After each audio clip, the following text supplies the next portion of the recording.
Subscribe our channel for next video. चलो वृंदावने जाई। प्रभु मेरे जावन चित ना धरो, प्रभु मेरे जावन चित ना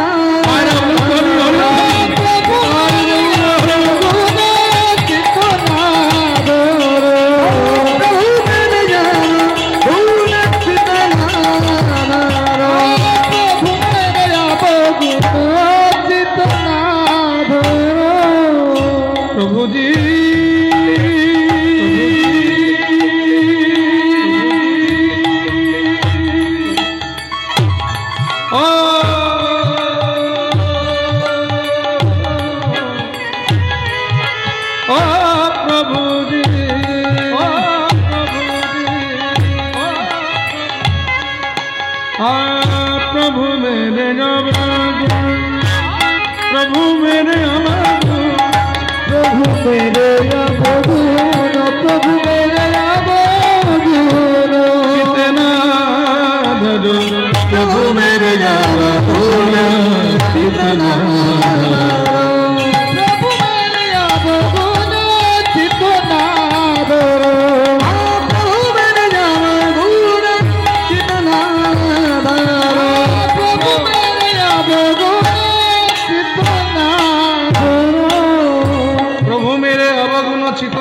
বাণীটা বোঝার চেষ্টা করি। প্রভু মেরে মানে হে প্রভু আমার, অবগুণ মানে গুণের বিপরীত শব্দ। গুণের বিপরীত শব্দটা কি? দোষ। চিতে না ধরো মানে আমার হৃদয়ে ধরছে না। হে প্রভু, আমরা তোমার কাছে আমাদের গুণের কথা বলতে আসিনি, আমাদের হৃদয়ে দোষ ধরবার আর কোনো জায়গা নাই বলে আজকে আমরা তোমার কাছে এসেছি আমাদের দোষের কথাগুলো বলবো। তোমার কাছে কেন এলাম? এখান থেকে কালীঘাট তো খুব বেশি দূর নয়, সেখানে মা কালী রয়েছে, আমরা সেখানে যেতে পারতাম। নইলে তারকেশ্বরে বাবা ভোলানাথ রয়েছে, সেখানে যেতে পারতাম। হিন্দুদের 33 কোটি দেবদেবী, এত দেবদেবী থাকতে আমরা তোমার কাছে কেন এসেছি বাবা বলো? তার কারণ কি জানো? সমদরসি নামতি নামতি সমদরসি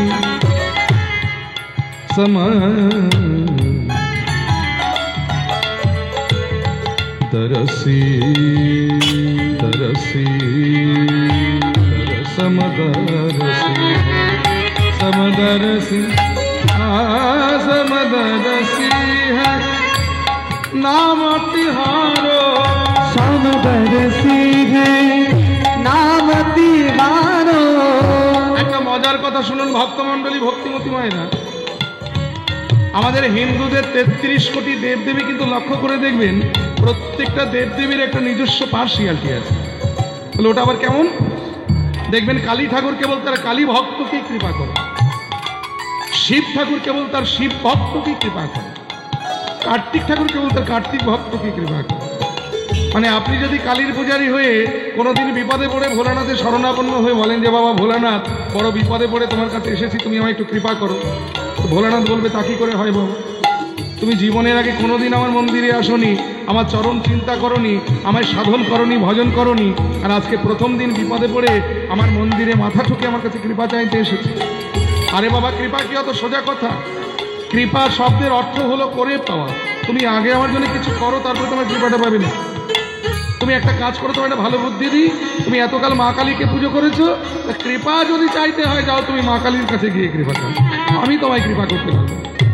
তাহলে দেখুন প্রত্যেকটা দেবদেবী পার্টিকুলার তার নিজের ভক্তকে কৃপা করেন, কিন্তু আমার কৃষ্ণের কাছে কোনো পার্সিয়ালিটি নেই। তিনি কালী ভক্তকেও কৃপা করেন, তিনি শিব ভক্তকেও কৃপা করেন, তিনি কার্তিক ভক্তকেও কৃপা করেন। প্রমাণ দেখুন, বাড়িতে ধরুন মানসিক কালী পুজো দেওয়া হয়েছে, তা একজন পুরোহিতকে ডাকা হলো কালী পুজোটা করবার জন্যে। তো সেই ঠাকুর মশাই দেখবেন ওই কালী পুজোর আসনে বসে হাতে প্রথম গঙ্গা জল, আর প্রথম মন্ত্রটাই বলবে নম শ্রী বিষ্ণু, নম শ্রী বিষ্ণু, নম শ্রী বিষ্ণু। কথা হলো বাবা বসেছো কালী পুজো করতে, অত তোমার বিষ্ণুর নাম করার দরকার কি? তাহলে ওই যে গাছের গোড়ায় যেমন জল দিলে গাছের শাখা প্রশাখা প্রত্যেকে জল পায়, তেমনি আমার কৃষ্ণের চরণে জল দিলে এই জগতের সকল দেবদেবী তারা সন্তুষ্ট হয়। জয় গৌর হরি বল হরি।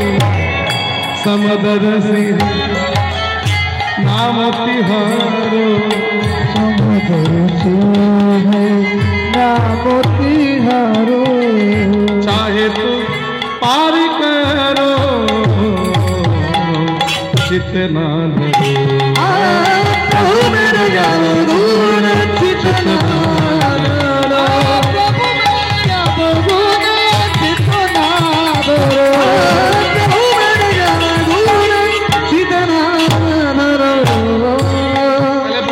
সমদর্শী, তোমার কাছে কোনো বিচার নাই, তুমি সকলকে সমান কৃপা করো বলে আজকে আমরা তোমার কাছে এসেছি।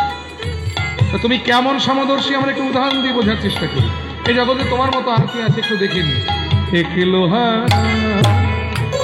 পূজা মে রাখত, একটি লোহার কাটারি এই পূজার ঘরে যেমন রাখা হয় ফল কাটবার জন্য, তেমনি আরেকটি লোহার কাটারি বাজারে মাংসের দোকানে রাখা হয় মাংস কাটবার জন্য।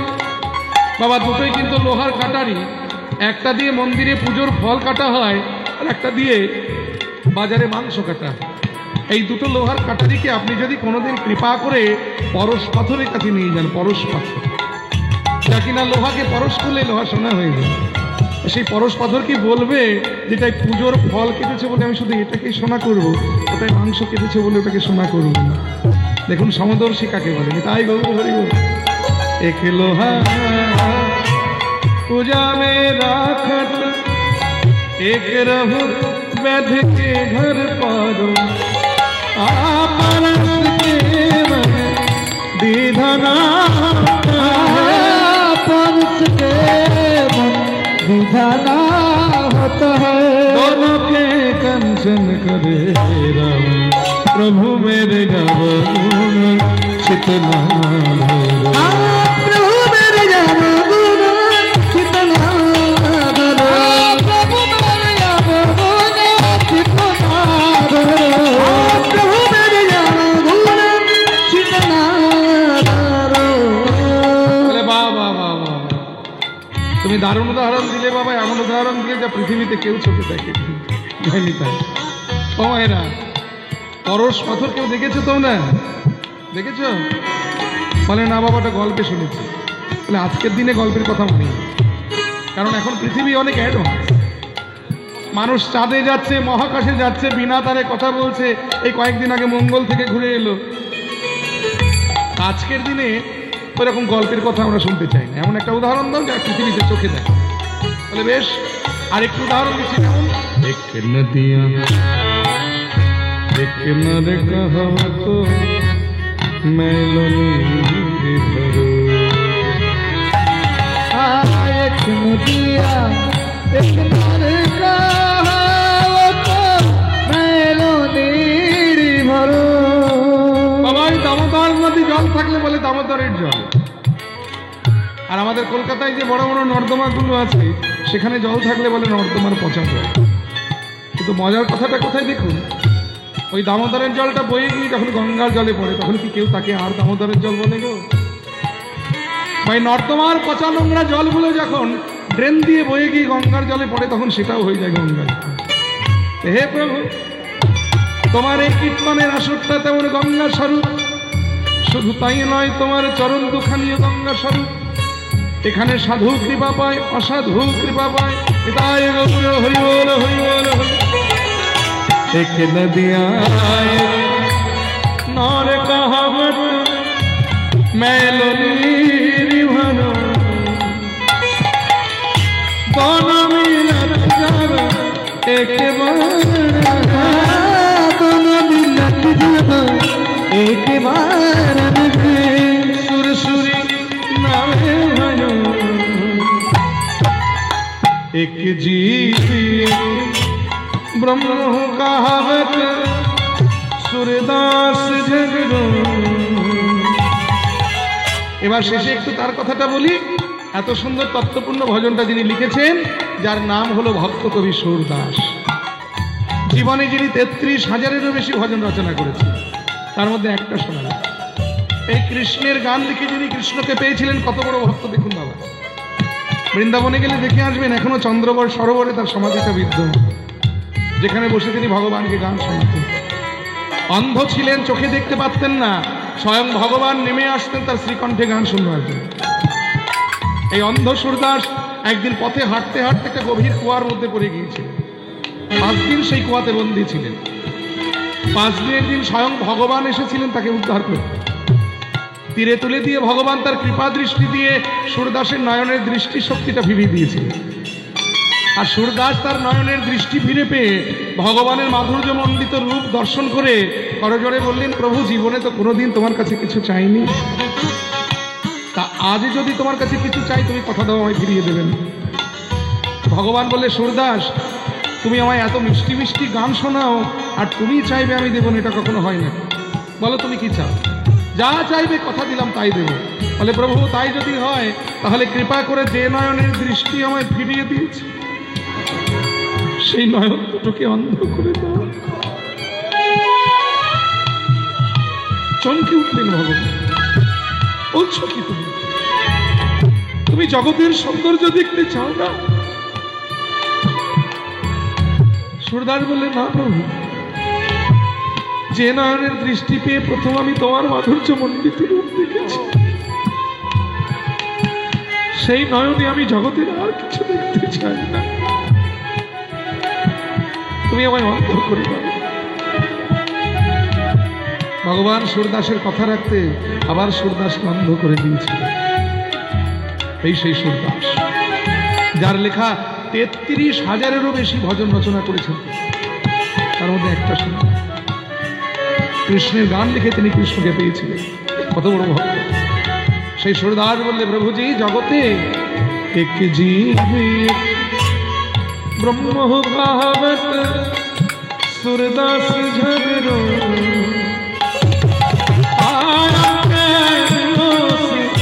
भेद करत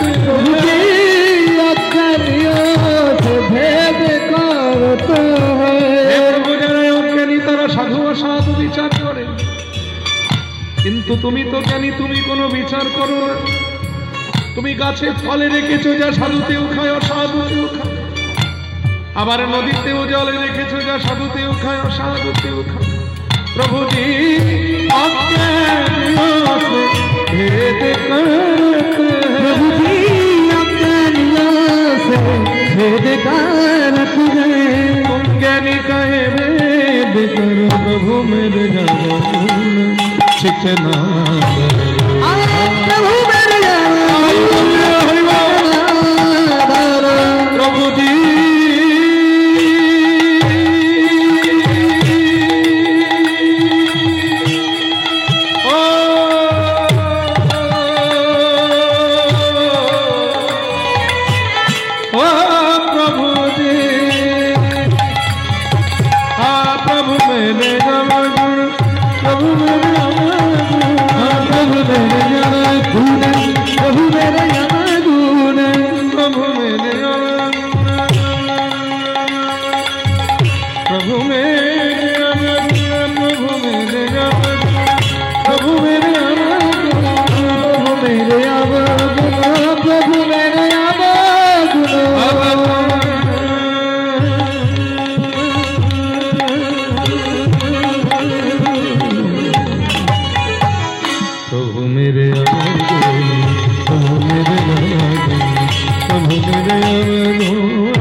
তাহলে একটা হিন্দি ভজনের মাধ্যমে আমরা ভগবানের সঙ্গে একটু মনের কথা বলে নিলাম। এবারে আমরা আস্বাদন করছি শ্রী গোবিন্দের ফেরতগোষ্ঠ লীলা।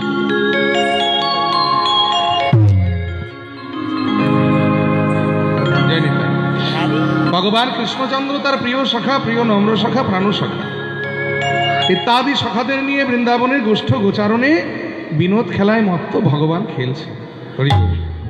ভগবান খেলছে। তাই দেখুন, ভগবানও খেলে, আমরাও কিন্তু খেলি। তবে ভগবানের খেলা আর আমাদের খেলা কিন্তু এক নয় বাবা। ভগবান খেললে হয় লীলা, আর আমরা খেললে হয় খেলা। হরি বল, পার্থক্যটাই খেলা। ভগবান যখন খেলেন সেটা হয় লীলা, আমরা খেললে হয় খেলা। এই ভগবানের লীলার আমাদের খেলা যেন কেউ এক করে ফেলবেন না, সর্বনাশ হয়ে যাবে তাহলে। যেমন হয়েছিল সচ্চিদানন্দ বিগ্রহের দুটি বিগ্রহ, ব্রহ্মা আর মহেশ্বরী। ব্রহ্মা ভগবানের লীলাকে খেলা মনে করে একদিন ভুল করে ফেলেছিলেন, আর ভুল করে ভগবানকে পরীক্ষা করবার জন্য তিনি রাখালগণের ধেনুগণকে চুরি করে ওই গিরি গোবর্ধন পাহাড়ের গুহাতে লুকিয়ে রেখেছে। আর ভোলানাথ যে ভুলটা করেছিলেন সেটা আপনাদের সবারই প্রায় জানা। আবার এই রাত্রিবেলায় রাসলীলা হবে যখন, তখন জানতে পারবেন। তিনি গোপী সেজে এসেছিলেন রাসের দ্বারে ভগবানকে পরীক্ষা। এই যে একই অপরাধী ব্রহ্মা আর মহেশ্বর, তারা দুজনেই যখন দুজনের অপরাধের কথা অন্তরে জানতে পারলেন, তারা ছুটে গেলেন ভগবানের রাতুল রাঙা চরণে। ক্ষমা করো, অপরাধ করেছি তোমার চরণে। ভগবান বললে, ব্রহ্মা মহেশ্বর, তোমরা যদি আমার চরণে অপরাধ করতে আমি তোমাদের ক্ষমা করতে পারতাম, কিন্তু তোমরা তো আমার চরণে অপরাধ করোনি, করেছ আমার ভক্তের চরণে অপরাধ। তোমরা কি জানো না যে আমার হতে আমার নাম বড়, আর আমার নাম হতে আমার নাম গুণগানকারী ভক্ত বড়? সেই ভক্তের চরণে তোমরা অপরাধ করেছো, আমি ক্ষমা করি কি করে বলো দেখি? আর তাছাড়া তোমরা কি শোনোনি, অপজানন্তি মাং মূঢ়ামাং সন্তনবাদ, যারা আমাকে নররূপী লীলা করতে দেখে মানুষের ন্যায় মনে করে, তোমরাও তাদের মতো আমায় পরীক্ষা করেছো, অবজ্ঞা করেছো। তাই তোমাদের আজ আমি অভিশাপ দিলাম, আগত জন্মে তোমরা নরকুলে গিয়ে জন্মগ্রহণ।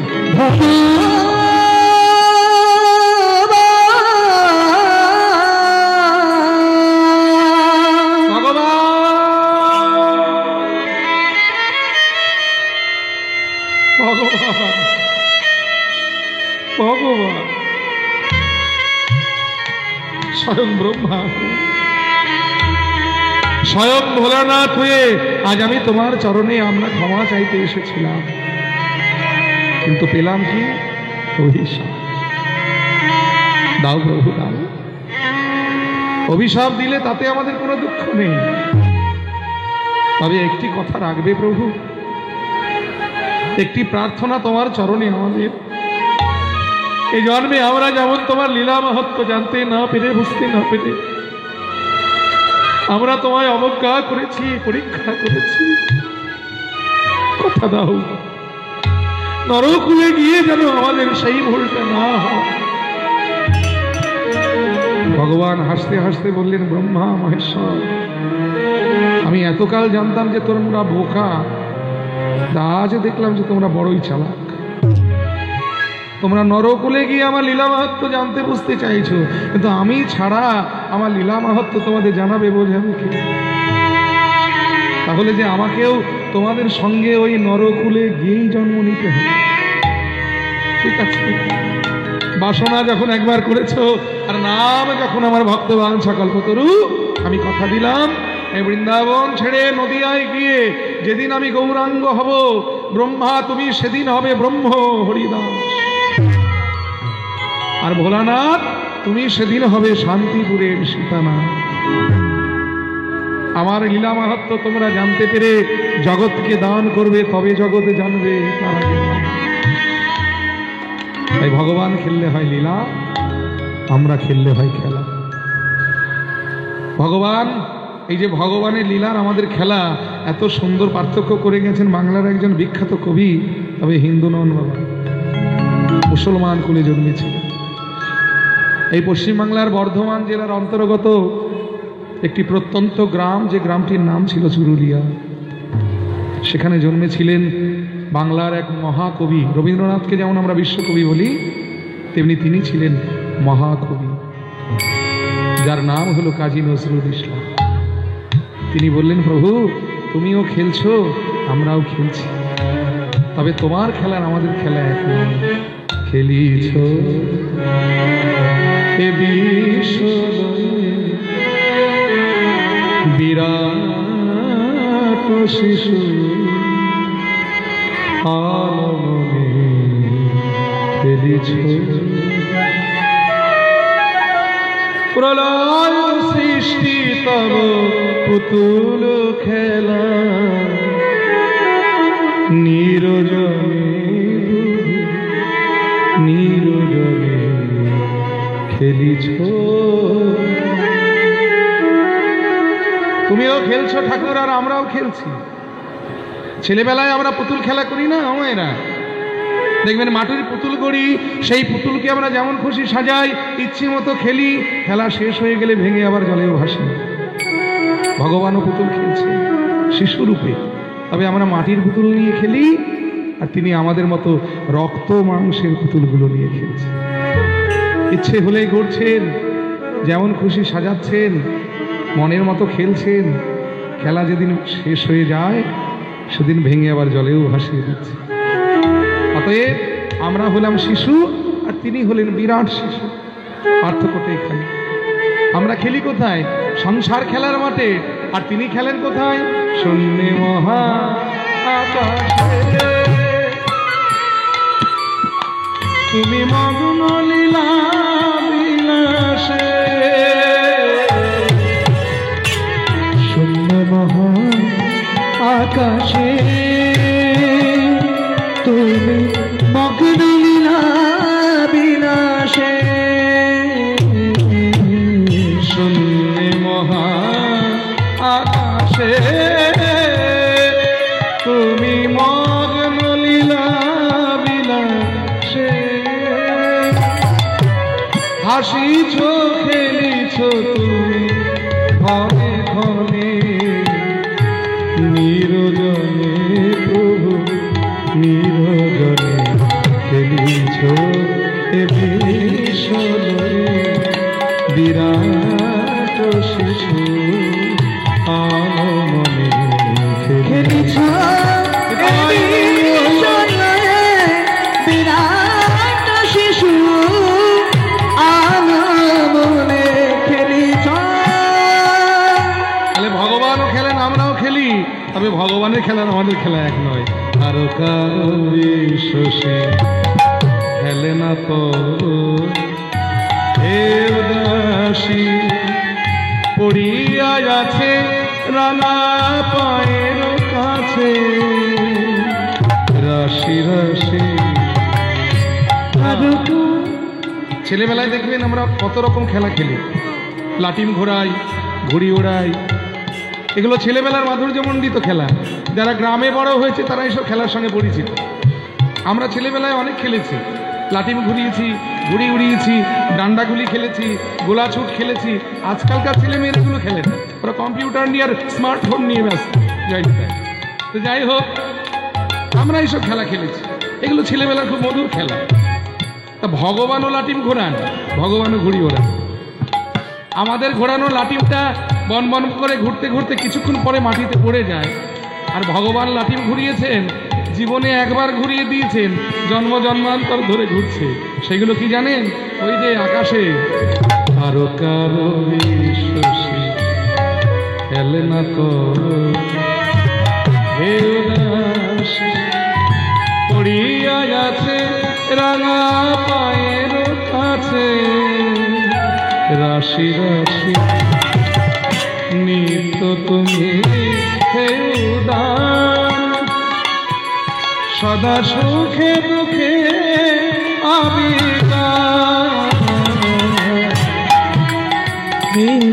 হে উদার সদা সুখে দুঃখে অবিকার। নিত্য তুমি হে উদার সদা সুখে দুঃখে অবিকার। হাসিছ খেলিছ তুমি আপন সনে নিরজনে প্রভু নিরজনে খেলিছ এ বিশ্বরে বিরাট শিশু আনমনে খেলিছ বিরাট শিশু আনমনে খেলিছ। প্রলয় সৃষ্টি তব পুতুল খেলা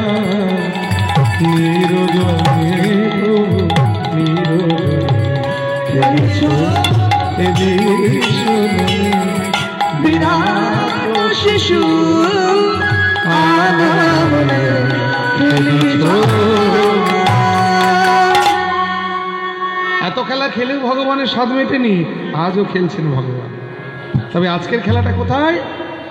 বৃন্দাবনের গোষ্ঠ গোচার। আর সেই খেলাটাও দর্শন করেছেন বাংলার একজন বিখ্যাত বৈষ্ণব কবি। তবে ইনিও কিন্তু হিন্দু নন, মুসলমান কুলে জন্মেছিলেন। এই দেখুন কত মুসলমান কবিরা বৈষ্ণব পদাবলী রচনা করেছেন বাবা, এগুলো পড়াশোনা না করলে ঠিক জানা যাবে না। সম্রাট আকবর বৈষ্ণব পদাবলী লিখেছিলেন, সম্রাট আকবর লিখেছিলেন বৈষ্ণব পদাবলী। তিনি বৈষ্ণব পদাবলীকে শ্রদ্ধা করতেন। কেন জানেন? কারণ তার সভাতে যিনি গায়ক ছিলেন তার নাম ছিল তানসেন, অর্থাৎ রামতনু মিশ্র। ইনি যার শিষ্য ছিলেন, যার কাছে সঙ্গীত শিক্ষা করেছিলেন, তার নাম ছিল হরিদাস স্বামী। এই হরিদাস স্বামী এখনো গেলে দেখতে পাবেন বৃন্দাবনে তার সমাধিটা রয়েছে নিধুবনে, যেখানে বসে তিনি ভগবানকে গান শোনাতেন। তার কাছেই কীর্তন শিক্ষা করেছিলেন আমাদের নরোত্তম দাস ঠাকুর মহাশয়। যায়নি খেতুড়ির রাজশাহী জেলার গরানহাট পরগনার খেতুড়ির নরোত্তম দাস ঠাকুর, রাজার ছেলে নরোত্তম, তিনি ওই হরিদাস স্বামীর কাছে সঙ্গীত শিক্ষা করেছিলেন। তাহলে কীর্তনের একটা যোগাযোগ সেই তখন থেকেই আছে। যায়নি তাই আকবরও রচিত পদাবলী আছে। আমাদের চাঁদ কাজী তিনিও মুসলমানের ছেলে ছিলেন, তিনিও বৈষ্ণব পদাবলী লিখেছিলেন। সৈয়দ মুস্তাফা বলে একজন কবি ছিলেন, তিনি লিখেছিলেন বৈষ্ণব পদাবলী। এই দেখুন কত মুসলমান কবিরা বৈষ্ণব পদাবলী লিখে গেছেন। তবে সবার মধ্যে কিন্তু এই নাসির মাহমুদ একটু আলাদা। কেন জানেন? এই নাসির মাহমুদ শুধু বৈষ্ণব কবি নন, ইনি মহাপ্রভুর একজন অন্তরঙ্গ পার্শ্বদ ছিলেন। মহাপ্রভু এনাকে এত ভালোবাসতেন যে একদিন প্রসঙ্গক্রমে বলে ফেলেছিলেন যে নাসির মাহমুদের গ্রামের একটা কুকুরও আমার প্রিয়, আর নাসির মাহমুদ তো অনেক দূরের কথা। এত ভালোবাসতেন সেই নাসির মাহমুদের রচিত পদ তিনি ভাবযোগ্য নয়নে ভগবানের খেলা দর্শন করে কলম দিলেন। খেলা তো খেলা তো খেলা তো খেলা তো সুন্দর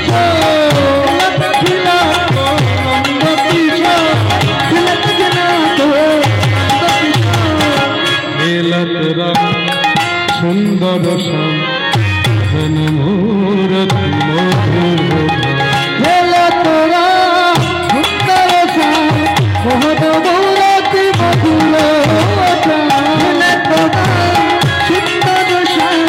মহুরমূরতি মধুর খেলা তো খেলা তো খেলা তো শ্রীরাম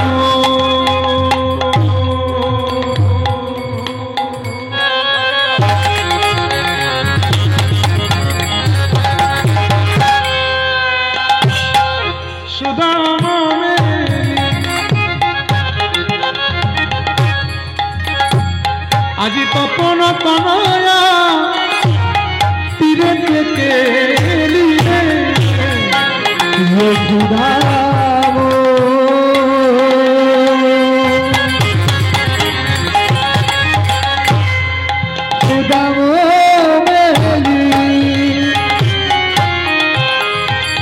তপন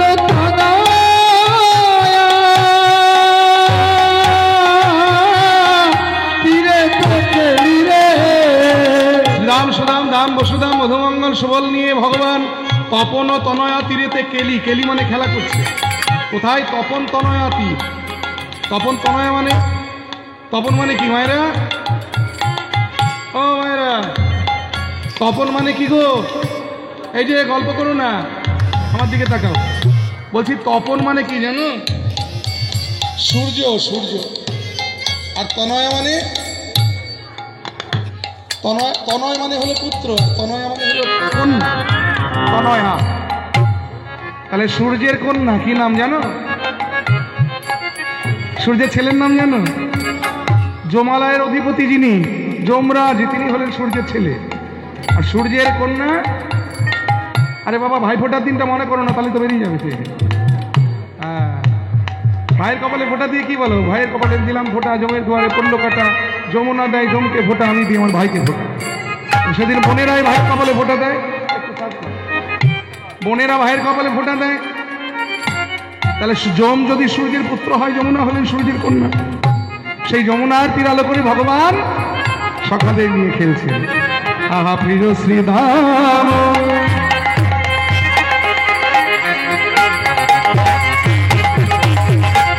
সুদাম তপন তনয়া তীরে থেকে রে শ্রীধাম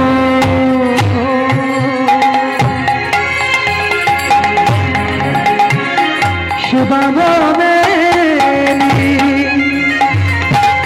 তপন তনয়া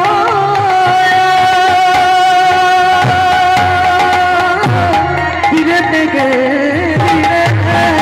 ভবলি শ্যামলি আউরি আউরি ভবলি শ্যামলি আউরি আউরি করি চলো তো গানে করি চলো তো গানে খেলা তো বন্ধ বিষ বন্ধ বিষ খেলা তো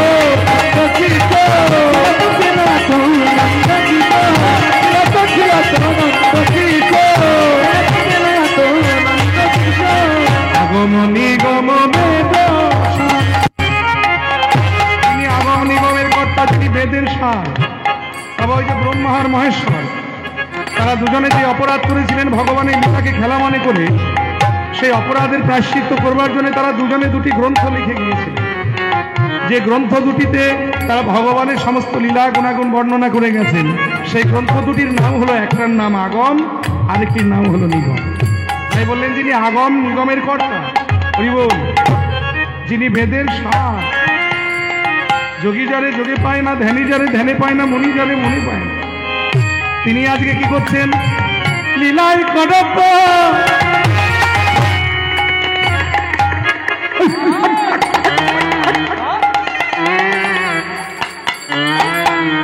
গোঠ বিহার অগমনে গান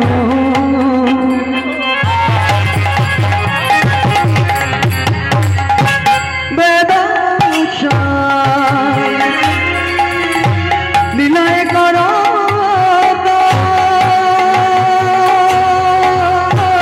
গোঠ বিহার নাসির মামুদ করো তো নাসির মামুদ করো তো আরে শরণ দানে শরণে শরণ দানে শরণ বিনা কিছু চাই, শরণ বিনা কিছু চাই না রে গোঠ বিহারী।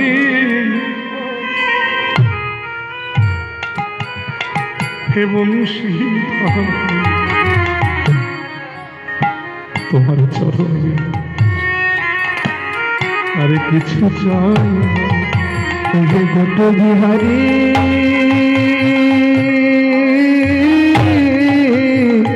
বংশী ধরি চরণ শরণ বিনা আরে কিছু চাই না। আমি চাইলেও যেন দিও না, চাইলেও যেন দিও না, আমি চাইলেও কিছু চাইতে তুমি যেন দিও না, আমি চাইলেও কিছু চাইতে পারি, চাইলেও যেন দিও না। আমি তো জাগতিক জীব, জগতের মায়ার বশে অন্ধ হয়ে তোমার কাছে হয়তো কিছু চাইতে পারি, তুমি যেন আমায় দিও না। আরেকটি কথা তোমায় বলে রাখি, এই কথাটা তুমি খুব মন দিয়ে শুনে রেখো গোবিন্দ। সেই কথাটা কি জানো? আমি যবন বলে যেন দূরে ঠেলো, আমি যবন বলে যেন দূরে ঠেলো। হে গোঠ বিহারী চরণে মিনতি, আমি যবন বলে যেন দূরে ঠেলো। গোঠ বিহারী বংশী ধরে শ্রবণ বলে যেন দূরে হে গোঠ বিহারী হে বংশী আমার এই মিনতি করা রইল হে গোঠ বিহারী বংশী আমার এই মিনতি করা রইল হে গোঠ বিহারী বংশী আমার এই মিনতি করা রইল হে গোঠ বিহারী আয় রইল গোঠ বিহারী গোঠ বিহারী আমার এই মিনতি করা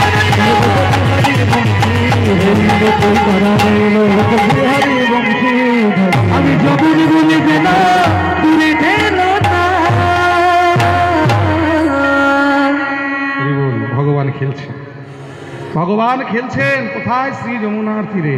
শ্রী যমুনার তীরে কানা শ্রীদামের লইয়া শ্রী যমুনার তীরে শ্রীদামের লইয়া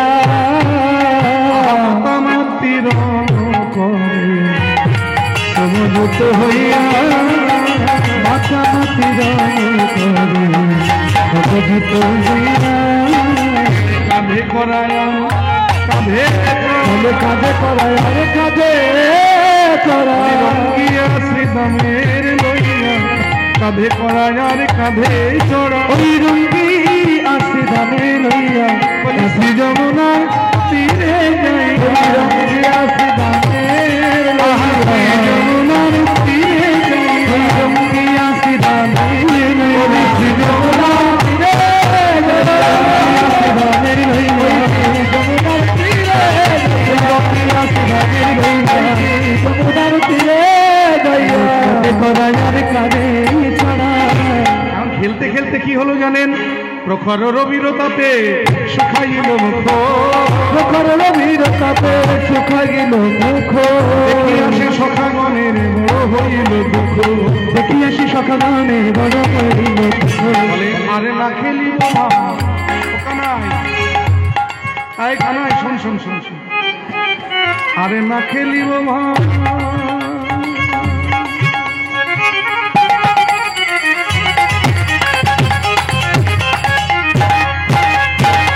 আরে না খেলিব ভাই চলো যাই ঘরে, আরে না খেলিব ভাই চলো যাই ঘরে, সকালে যাইতে মা কইয়াছে সবাই, সকালে যাইতে মা কইয়াছে সবাই, মনে নাই মনে নাই ইচ্ছা খেলায় খেলায় ইচ্ছা খেলায় খেলায় মনে নাই ইচ্ছা খেলায় খেলায় ইচ্ছা খেলায় খেলায় মনে নাই খেলায় খেলায় ইচ্ছা খেলায় খেলায় মনে নাই।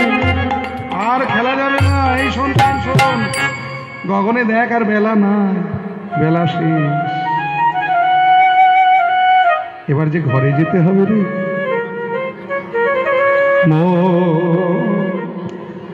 চলো নিজ নিকেতনে সংসার বিদেশে বিদেশিয়ার বেশে ভ্রম কেন অকারণে,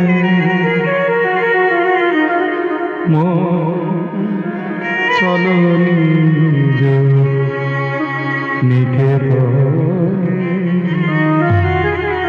নিজের বাড়িতে চলো, নিজের বাড়ি। এখানে খেলতে এসে যে বাড়িটা পেয়েছো ভাবছো এটা বুঝি তোমার নিজের বাড়ি নয়, ওই পারে তোর বসত বাড়ি,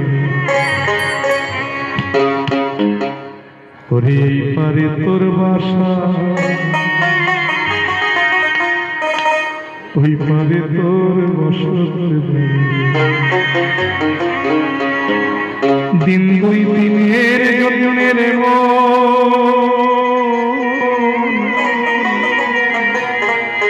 মিছেই ভবে আসা, ওই পারে তোর বসত বাড়ি, রে এই পারে তোর বাসা, ওই পারে তোর বসত বাড়ি। এতদিন শুধু আমার আমার আমার আমার করেছে, বাড়ি আমার, গাড়ি আমার, স্ত্রী আমার, পুত্র আমার, বিষয় আমার, সব আমার। কিন্তু একদিনের জন্য তুমি বোঝনি যে যাকে তুমি আমার আমার করেছ সেসব কিছুই তোমার নয়ন বুঝলে সব অন্ধকার, সব পড়ে থাকবে না।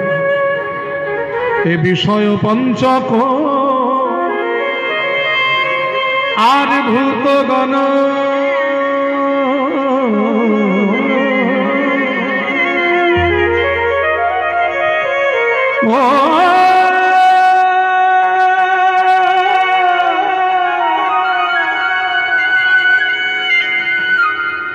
ওরে মা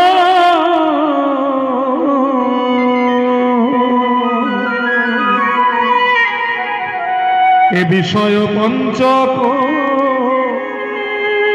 আর ভূতগণ সবে তার পর কেউ নয় আপন, পর প্রেমে কেন খোঁজে আছে তন, ভুলিস কেন ওই আপন জনে।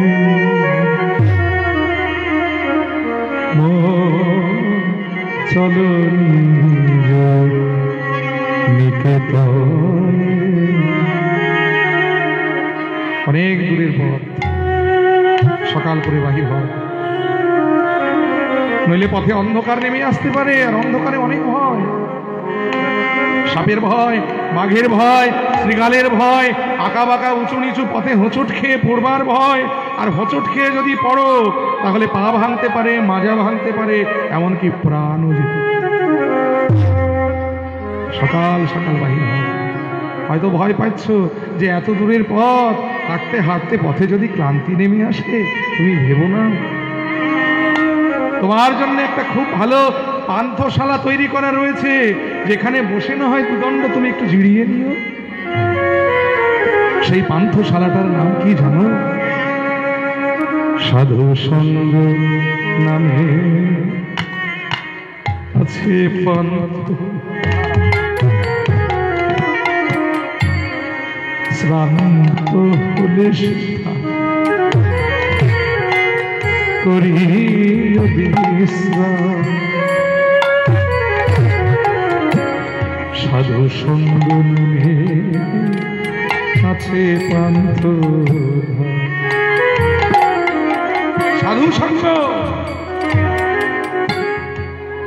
দারুণ বিশ্রামাগার, সেখানে তুমি দুদণ্ড কেন, তোমার যতক্ষণ ইচ্ছে তুমি বিশ্রাম নিতে পারো।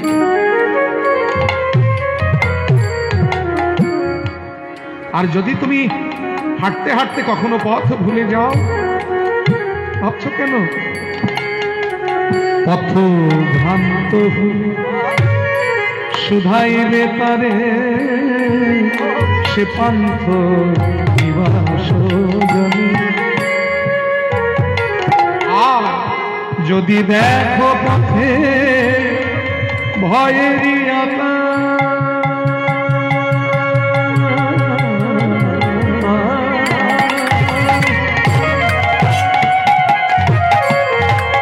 তুমি যদি দেখো পথে ভয়েরই আকার, প্রাণে প্রাণে দিও দোহাই রাজার।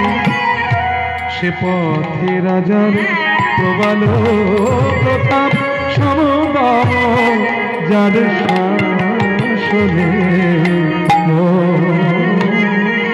চলো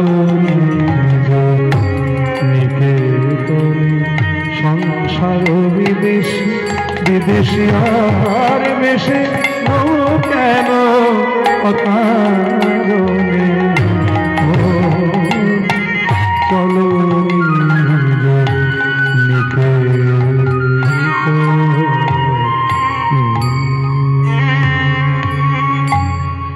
সকাল করিয়া পত্রী ধরিয়া দেবা চলে দ্রুত গতি। দিবসের শেষে অনায়াসে সেজন চলে যায় আপন বসতি। বাবা, দিবসের যেমন তিনটি কাল, তেমনি মানব জীবনেরও তিনটি কাল। সকাল মানে বাল্যকাল, মাঝখানে মধ্যাহ্নকাল মানে যৌবনকাল, আর শেষে সন্ধ্যাকাল মানে ভবপারে যাওয়ার কাল। বাল্যকালে হরি ভজে হরি পাওয়ার আসে, যৌবনেতে হরি ভজে আসে কি না আসে, আর বৃদ্ধকালে হরি ভজে কেবলমাত্র জমির তরাস। দেখবেন বৃদ্ধ হয়ে গেলে ইন্দ্রিয় শিথিল হয়ে যাবে, দাঁত পড়ে যাবে, গাল টসকে যাবে, সাদের হরিবোলটুকু ইচ্ছে করলে বদনে উচ্চারণ করা যাবে। বদন বলতে চাইছে হরিবোল, কিন্তু দাঁত নাই তো, তখন দেখবেন উচ্চারণ হবে হরিবোল, হরিবোল কিন্তু আর হবে না। কারণ যা কিছু করা সকাল সকাল করতে হবে, বেলা বেড়ে গেলে আর হবে না। আমরা হরিনাম কখন আশ্রয় করি?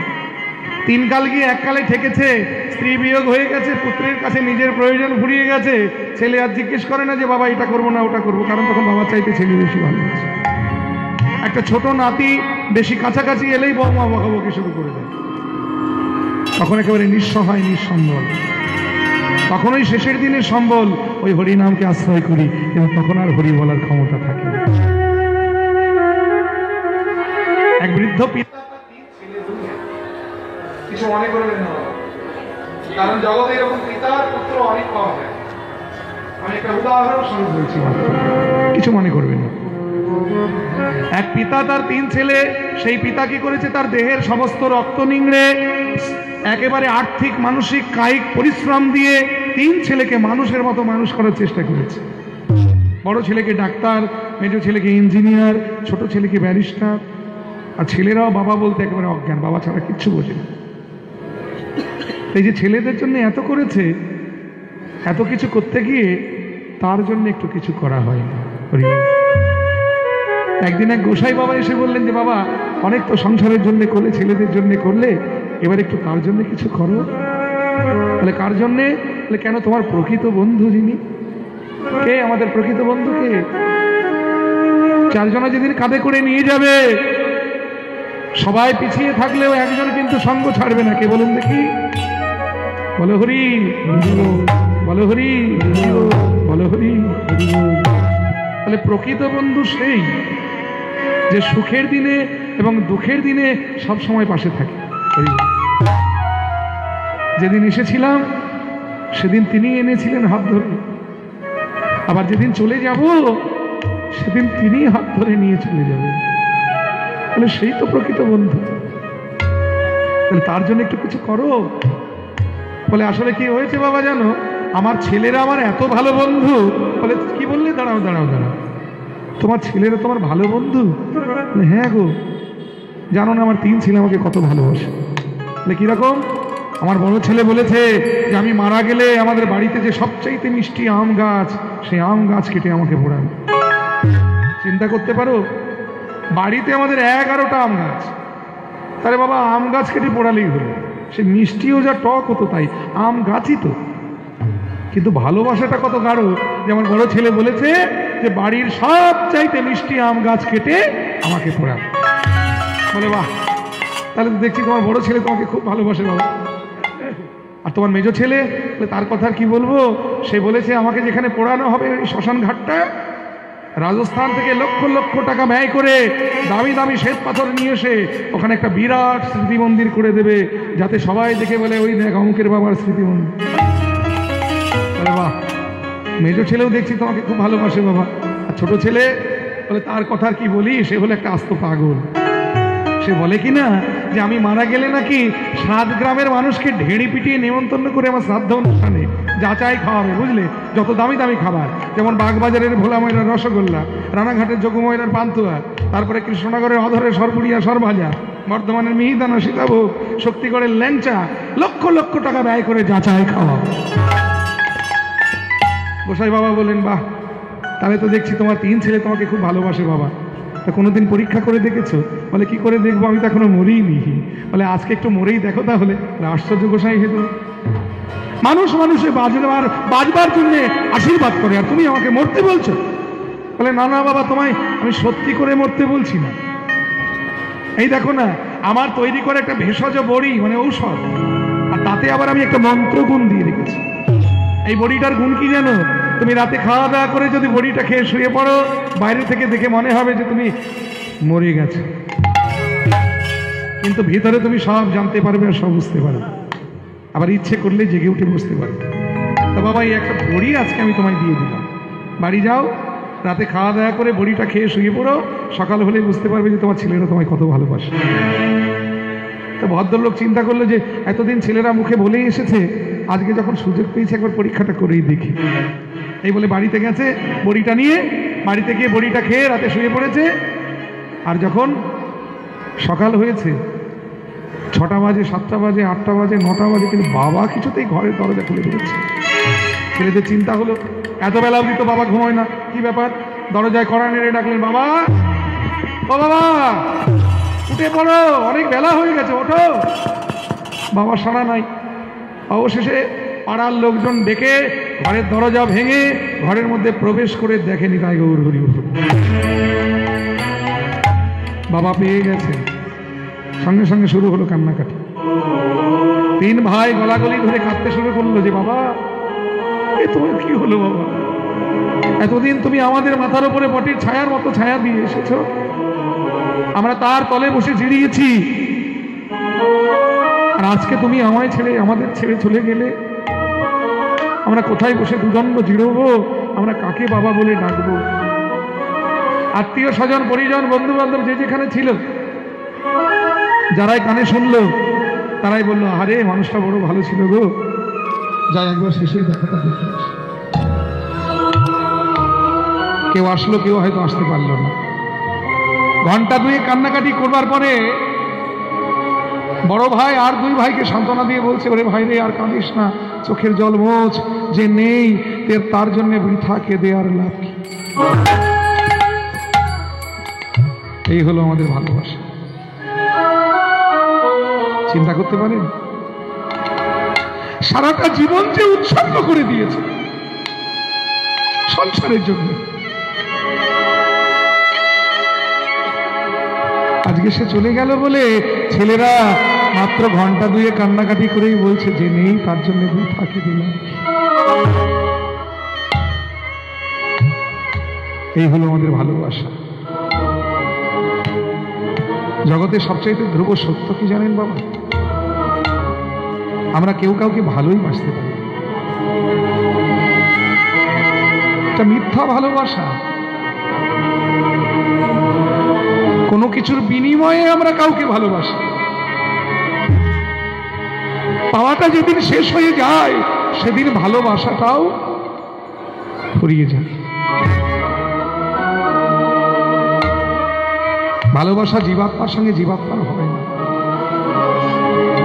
আজকে আমি পলাশ সরকার কীর্তন গাইছি, কীর্তন গেয়ে যতদিন ভক্তদের মনোরঞ্জন করতে পারবো ততদিনই আপনারা আমায় ভালোবাসবেন।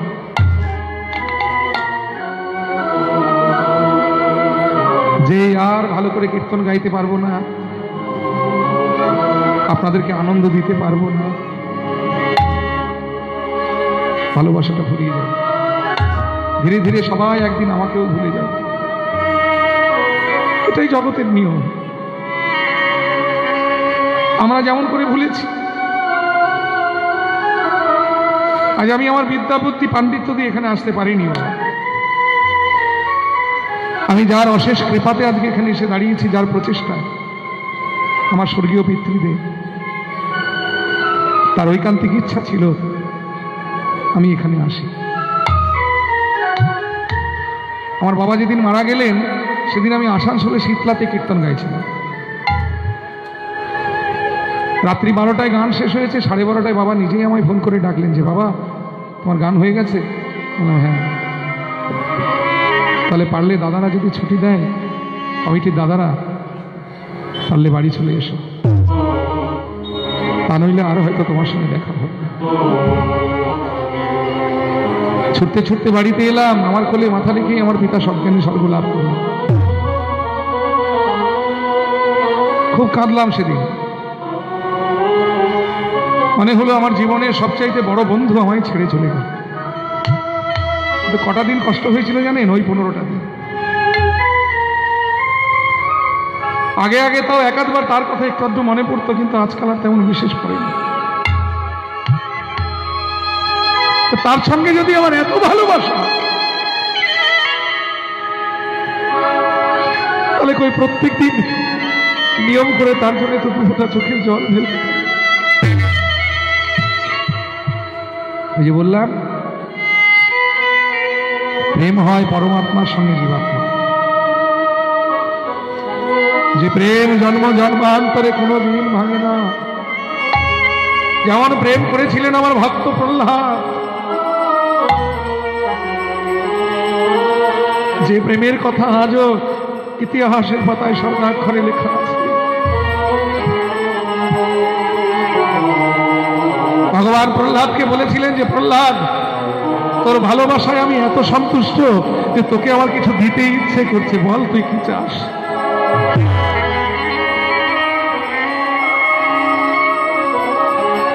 तो मांग ले बेटा, जो मांगना है आज तो हमारे पास मांग ले। दुनिया की कोई चीज तो मांगेगा, मैं तुझे लाकर दे दूंगा। तुझे क्या चाहिए एक बार मुख से बोल बेटा, तुझे क्या चाहिए। तो स्वर्ग चाहिए तुझे, मैं स्वर्ग दे देंगे। পাতাল চাই তোর, পাতাল দেব।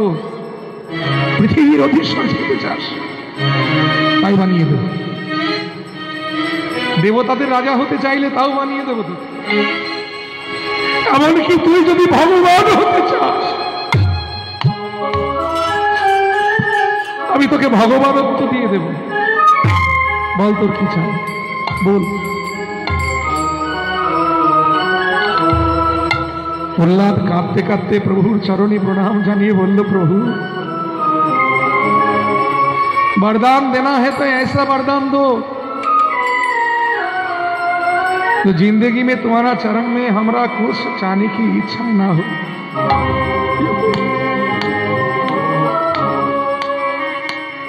এই হলো প্রেম, যেখানে কোনো চাওয়া পাওয়া নেই। প্রহ্লাদ বললেন, প্রভু এমন বর দাও যাতে জীবনে কোনোদিন তোমার চোখে আমার কিছু চাইতে ইচ্ছে না হয়।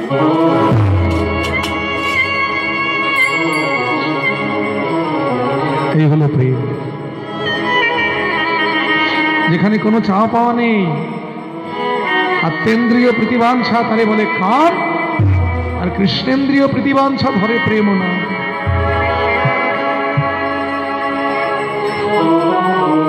সেই তিন ভাই কান্নাকাটি করছে, বড় ভাই দুই ভাইকে সান্ত্বনা দিচ্ছে। সান্ত্বনা দিতে দিতে বললেন যে কাঁদছিস, আর কাঁদিস না রে ভাই রে, বাবার দেহটা তো সৎকার করতে হবে। তা বাবা বেঁচে থাকতে কথা দিয়েছিলাম বাড়ির সব চাইতে মিষ্টি আম গাছটা কেটে বাবাকে পোড়াবো। তা দেখ আমার দুই ছেলে, মেজো ভাইয়ের দুই মেয়ে আর ছোট ভাইয়ের এক ছেলে এক মেয়ে, এই ছোট ছোট ছেলে মেয়েগুলো একটা মিষ্টি আমের জন্য পাড়ায় পাড়ায় ফ্যাঁপে করে বেড়াবে, বাবার আত্মা স্বর্গে গিয়ে শান্তি পাবে না। আরে বাবা আম গাছ কেটে পোড়ানোর কথা, বাবা তার দেখতে আসছে না, টক না মিষ্টি। এক কাজ করলেই হবে, ওই কলপাড়ের কাছে যে সবচাইতে টক আম গাছটা আছে ওটা কেটে পোড়ালেই হবে। বাবা কিন্তু সব শুনতে পাচ্ছে। মেজো ছেলে বললো, তাই তো দাদা, বাবা বেঁচে থাকতে কথা দিয়েছিলাম লক্ষ লক্ষ টাকা ব্যয় করে দামি দামি শ্বেত পাথর দিয়ে বাঁধিয়ে বাবার স্মৃতি মন্দির করে দেবো। সে করতে গেলে অনেক খরচা, লক্ষ লক্ষ টাকা ব্যয় হবে, বাবার আত্মা স্বর্গে গিয়ে শান্তি পাবে। এত টাকা অকারণে খরচা করে পাথর দিয়ে করলেও স্মৃতি মন্দির, আবার বাঁশ দরমার বেড়া উপরে টালির চাল দিয়ে করলেও সেটা স্মৃতি মন্দির। বাবা কিন্তু সব শুনতে পাচ্ছে। ছোট ছেলে বললেন, তাই তো দাদা, বাবা বেঁচে থাকতে কথা দিয়েছিলাম যে ওই 7 গ্রামের মানুষকে ঢেড়ি পিটিয়ে নেমন্তন্ন করে সব দামি দামি সব খাবার যাচাই খাওয়াবো। তা দেখো ওই খাওয়াতে গেলে লক্ষ লক্ষ টাকা ব্যয় হবে, অকারণে বাবার আত্মা স্বর্গে গিয়ে শান্তি পাবে। রসগোল্লাও মিষ্টি, বাতাসাও মিষ্টি। যারা ওই আমাদের বাবার দেহটাকে কাঁদ দেবে, বেশি লোক বলার দরকার নেই, শ্মশান থেকে আর বাড়ি আনার দরকার নেই, ওখানে মুদির দোকান থেকে 4টি চিড়ে আর 2টো বাতাসা কিনে ওদেরকে খাইয়ে দেবে। এই শুনে সঙ্গে সঙ্গে বাবা লাফ দিয়ে উঠে বসে পড়েছে। আর যেই বসে পড়েছে ছেলেরা অবাক হয়ে বলছে, এ কি বাবা, তুমি মরনি? বাবা বলছে, হ্যাঁ রে বাবা, আমি এতদিন তো মরেই ছিলাম।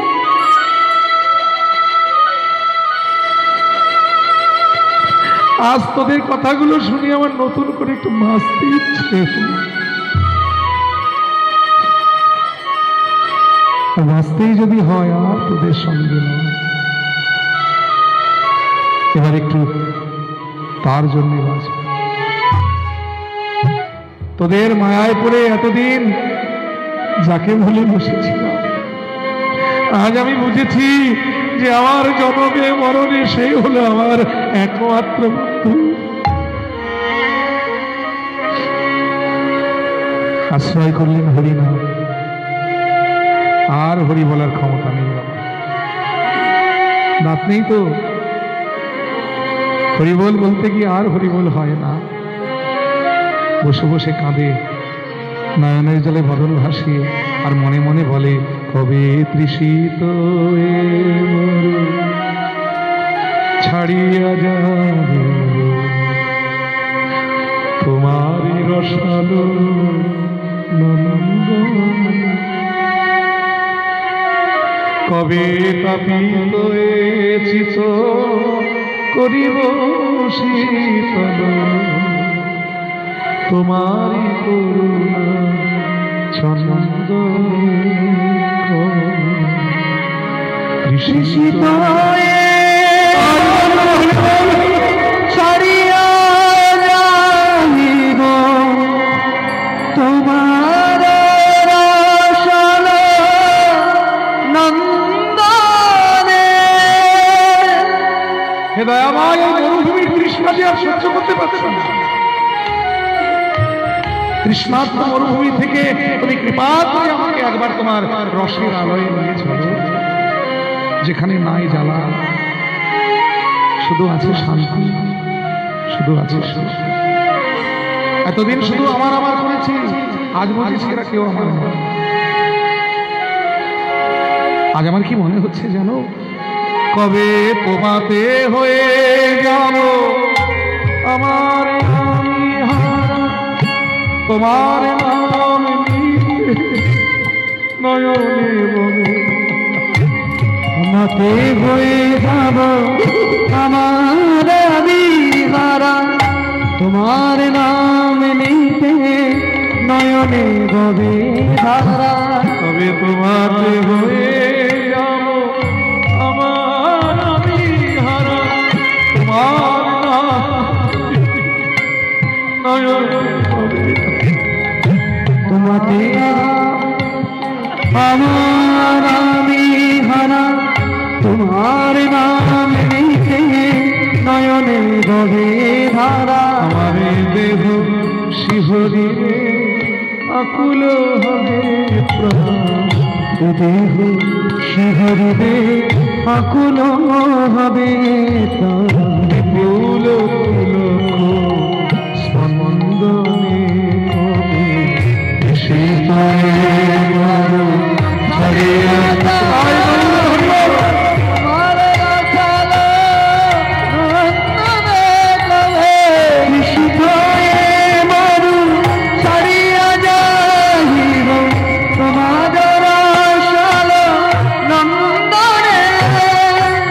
কত সুখ দিয়েছিলে, কত আনন্দ দিয়েছিলে আমাকে, স্ত্রী দিয়েছিলে, পুত্র দিয়েছিলে, কন্যা দিয়েছিলে, আবার বিষয় বিষও তুমি আমায় দিয়েছিলে। কত সুখ দিয়েছিলে, কত শান্তি দিয়েছিলে। আজ আমার কি মনে হচ্ছে জানো, এই বিষয় বিষের কাঁটার মতো ঠেকছে প্রভু। তাই আমার মনে হচ্ছে কবে ভবেরও সুখ দুঃখ চরণে দলিয়া যাত্রা করিব শ্রীহরি বলিয়া, ভবেরও সুখ দুঃখ চরণে দলিয়া যাত্রা করিব শ্রীহরি বলিয়া। কবে ভবেরও সুখ দুঃখ চরণে দলিয়া যাত্রা করিব শ্রীহরি বলিয়া, ভবেরও সুখ দুঃখ চরণে দলিয়া যাত্রা করিব শ্রীহরি বলিয়া। আমার চরণ তলিবে না হৃদয় গলিবে, আমার চরণ তুলিবে না হৃদয় গলিবে, আমার চরণ তলিবে না হৃদয় গলিবে না, তাহার অকুল প্রনন্দনে কবে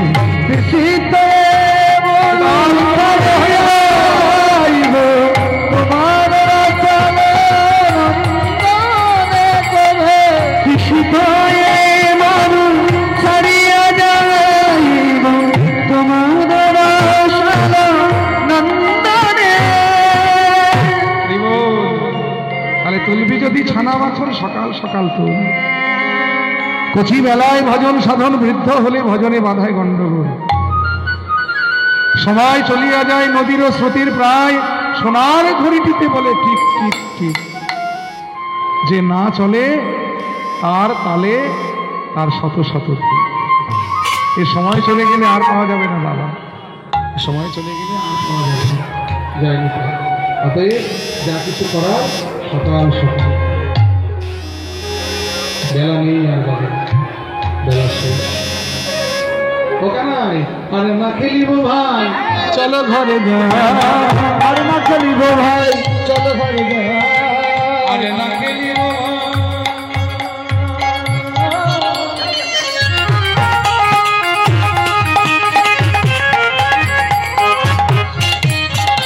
আরে না খেলিব ভাই চলো ঘরে যা, আরে না খেলিব ভাই চলো ঘরে যাই। বলরাম দাসে কহে দুর্বনে গেল, ওই বলরাম দাস কহে দুর্বনে গেল ভাই। ফেরারে ধেনু ফেরারে ধেনু ও ভাই কানু, ফেরারে ধেনু ও ভাই কানু ফেরারে ধেনু, বাজাইয়া তোর মোহন বেনু ও ভাই কানু, ফেরারে ধেনু বাজাইয়া তোর মোহন বেনু, বাবনে বেনু দিলে, বাজাইয়া তোর মোহন বেনু, বাজাইয়া তোর মোহন বেনু, বাজাইয়া তোর মোহন বেনু, ও ভাই কানু ফেরারে ধেনু। এই ভগবান সখাদের কথা শুনে কি করলেন? বংশী বটের নিচে দাঁড়িয়ে ত্রিভঙ্গ ঠামে ধেনুদের নাম করে তিনি ডাকতে লাগলেন। কেমন করে ডাকছে দেখুন। চাঁদ মুখে চাঁদ মুখে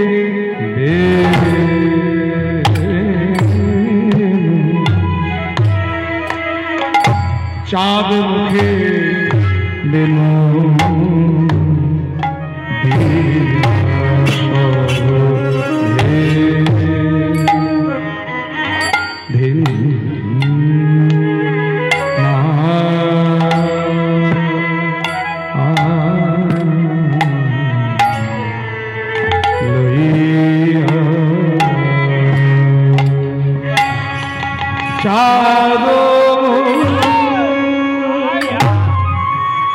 বেনুতে ডাকে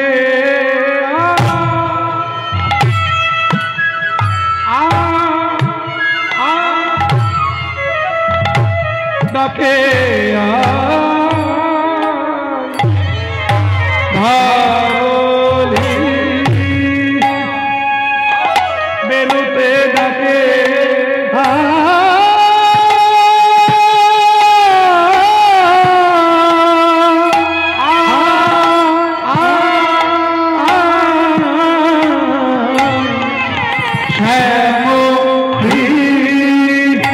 ডাকে চাঁদে মুখে বেনু আহা সব বেনু না লো চাঁদ মুখে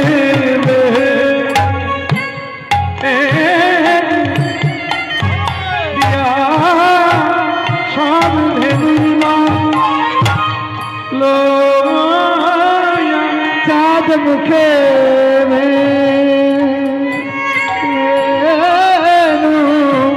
দিয়া সব ধেনুর নাম লইয়া চাঁদ মুখে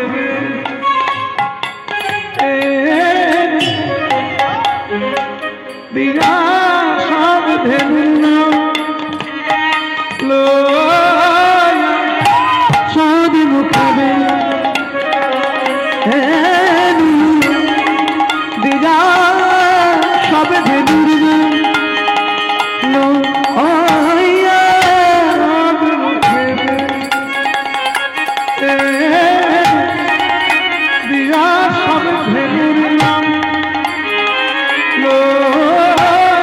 চাঁদ মুখে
চাঁদ মুখে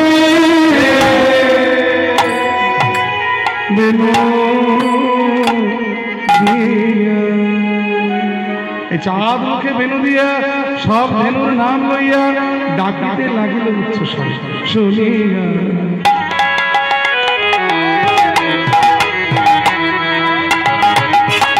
কানুর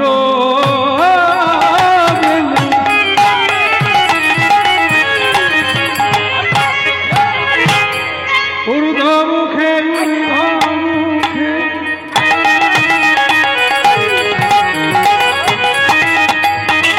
নাই ধেনু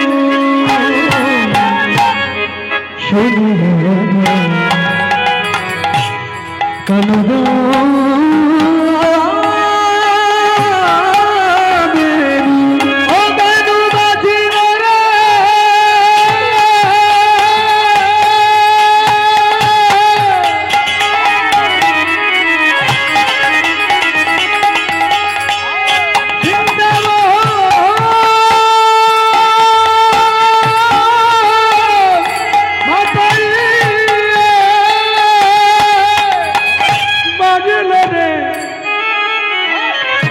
আমার কানুর বেনু বেনু বাজল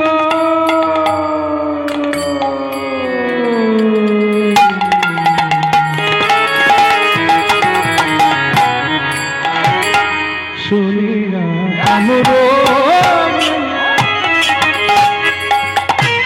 ঊর্ধ্ব মুখে এতক্ষণ নিম্নমুখী ছিল তারা, আর যেই ভগবানের ডাক শুনেছি অমনি ঊর্ধ্বমুখে ছিল। বাবা আমরাও প্রত্যেকটা জীব সংসার রূপী গোষ্ঠভূমিতে ওই নিম্নমুখে রয়েছি ধেনুদের মতো।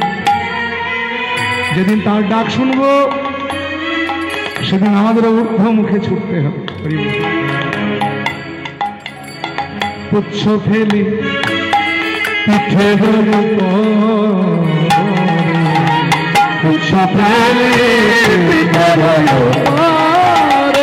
আনন্দ হবে না আনন্দ আনন্দ আর ঘরে আনন্দ ধরি না আনন্দ হরি না আনন্দ বেনু শুনে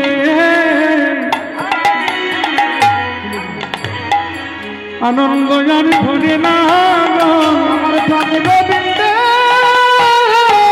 বেনু শুনে আনন্দ আর ঘরে না আমার প্রাণে গোবিন্দের বেনু শুনে। ভগবানের চরণ লক্ষ্য করে তারা ছুটে যাচ্ছে, আর ছুটে গিয়ে কি করলো জানেন? ভাষায় দিল রে ভাষায় দিল রে খালি চোখের জলে আর মুখের নালে, চোখের জলে আর মুখের নালে গোবিন্দের শ্রীচরণ ভাষায় দিল রে ওই চোখের জ্বালা আর মুখের নালে চরণে ভাষায় দিল রে। বাবা এরা বৃন্দাবনের পশু, পশুকুলে জন্ম হয়েছে এদের। আমরা তো 84 লক্ষ জনি ভ্রমণ করে মানব জন্ম পেয়েছি। মানুষের কাজ আমরা কি করলাম? শুধু ভালো মন্দ খেলাম, ভালো জায়গায় বেড়াতে গেলাম, ভালো বাসা বাঁধলাম, আমরা মানুষের কাজ করে ফেলাম। এটাই মানুষের কাজ নয়।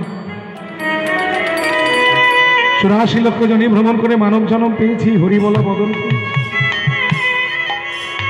কৃষ্ণ বলা বদন পেয়েছি। জানি না এই জন্ম আর হবে কিনা। এমন সাধের জন্ম পেয়ে হরি বললাম না, কৃষ্ণ বললাম না, আর ওরা তো পশু। ওদের তো বদনে কৃষ্ণ নাম উচ্চারণ হয় না, ওরা হাম্বা হাম্বার হবে শুধু ডাকতে, কিন্তু নয়নের জলে তো ভাসতে পারে। তাহলে পশু কারা? এই দেখুন, ওদের বদনে কৃষ্ণ নাম উচ্চারণ হয় না, নয়নের জলে গোবিন্দের চরণ ধুইয়ে দিয়ে বলছে প্রভু, মনে মনে বলছে এই জন্মে তো পশু কুলে জন্ম দিয়েছ, জানি না আগত জন্মে কোন কুলে জন্ম হবে, কীট হতে পারি, পাখি হতে পারি, তবে যে কুলেই তুমি জন্ম দাও না কেন, তোমার কৃপা হতে যেন বঞ্চিত করো না।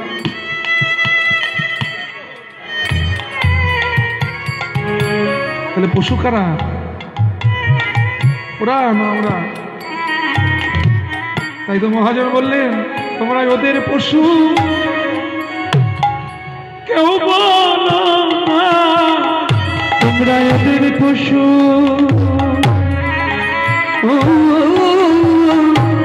কেউ বলো না। পশু বলতে হয় তো, তোমরা আমায় বলো, তোমরা ওদের পশু, কেউ বলো না। পশু বলতে হয় তো, তোমরা আমায় বলো, ওদের পশু কেউ বলো না। বাবা কুলে গোবিন্দ মেলে না যদি আকুল হয়ে তাকে না ডাকা, কি হবে? কুলের বড় গরব করে বড়াই করে, ও পশু আর আমরা মানুষ, এত বড়াই করে ভালো না। মন কি কাজ বড় না কুলে, যে কুলেই জন্ম হোক না কেন, কেবল ভক্তি, ভক্তি ছাড়া ভগবানকে পাওয়া যায়। ভক্তি যার কৃষ্ণ তার, সর্বশাস্ত্রে কয়, ভক্তি না থাকিলে কৃষ্ণ দেখিলে কি বলে। হৃদয়ে ভক্তি না থাকলে ভগবানকে দেখে মনে হবে ওটা মাটির পুতুল ছাড়া আর কিছু নয়। ভক্তি দিয়ে দেখা গেলে এই মৃন্ময় মূর্তি চিন্ময় হবে। তার প্রমাণ ওই যে শ্রীখণ্ডে দাঁড়িয়ে আছে আজ গোপীনাথ, মুকুন্দ সরকারের সেবিত বিগ্রহ, যিনি মহাপ্রভুর কৃপাধন্য চিকিৎসক ছিলেন, যাকে হাতে করে যা দিতেন তার তাই সব রোগ সেরে যেত। একদিন চিকিৎসার সূত্রে বাইরে যেতে হবে, তাই ছোট্ট 5 বছরের তার ছেলে রঘুনন্দনকে দায়িত্ব দিয়ে গেলেন যে রঘুনন্দন, আজকে গোপীনাথকে তুই খাওয়াস। থালায় ক্ষীরের নাড়ুগুলো নিয়ে গিয়ে রঘুনন্দন মন্দিরে প্রবেশ করেছে। একটু আস্তে গো,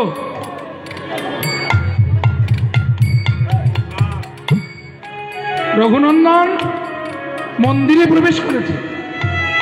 বাবা প্রসাদটা একটু পরে দিন না, ও বাবা, এই যে জয়নিতাই, ও বাবা প্রসাদটা একটু পরে দিন, একটা দল নামবে আর একটা উঠবে, ওই সময় দিয়ে দেবে। জয়নিতাই রঘুনন্দন মন্দিরে প্রবেশ করেছে, আর প্রবেশ করে গোপীনাথের সম্মুখে দাঁড়িয়ে ক্ষীরের নাড়ু তুলে নিয়ে বলেন, গোপীনাথ খাও। পাথরের গোপীনাথ কেন নাড়ু খাবে বাবা? হরিবল, সে যে অচল গোপীনাথ, কেন নাড়ু খাবে? বলে, ও বুঝেছি গোপীনাথ, আমি তোমার তন্ত্রমন্ত্র জানি না তো, তাই তুমি আমার হাতে খাচ্ছ। তবে বাবা যে বলল ভক্তি দিয়ে তোমাকে খাওয়ালে নাকি মন্ত্র লাগে না, খাও না গোপীনাথ, একটা খাও।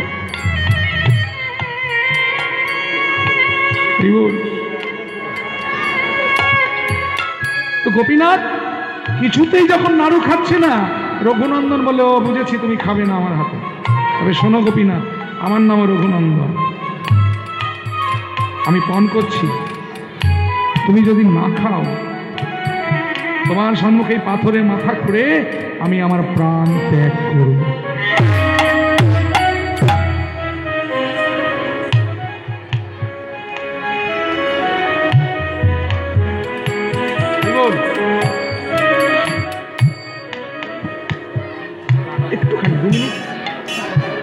এখন রঘুনন্দন যেমনই পাথরে খুঁড়ে মাথা খুঁড়ে প্রাণ ত্যাগ করতে যান,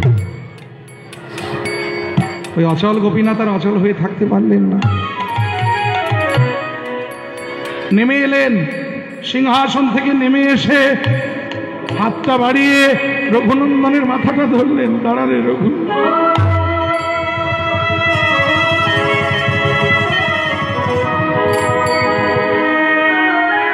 এত জেদ করিস? এত জেদ করা ভালো নয় রে। আচ্ছা বেশ, নাড়ু খেতে হবে তো, তো দিন নাড়ু খাই। এই রঘুনন্দনের থালা থেকে গোপীনাথ একটা একটা করে নাড়ু নিচ্ছে, মুখে দিচ্ছে। রঘুনন্দন চেয়ে চেয়ে দেখছে, নয়নের জলে তার বদন মিশে যাচ্ছে।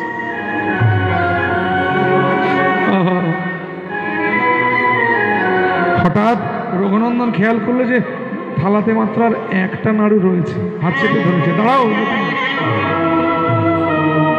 সবই তো খেয়ে নিলে গো, একে খেতে চাও না? একে খেতে চাও না?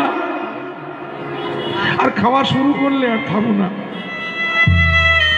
সবই তো খেয়ে নিলে, বাবা এসে যদি আমার কাছে প্রসাদ চাই আমি কি দেব? এটা আর খেও না, এটা রেখে দাও। গোপীনাথ বললে, রঘুরে, জগতে তো কত জনায় আমাকে কত কিছু খেতে দেয়, সব খাবার কি আর খেতে ভালো লাগে রে? তবে আজকে তোর নাড়ুগুলো বড় স্বাদ লাগছে জানিস? কেন জানিস? তোর মতো এমন করে কেউ রঘুরে,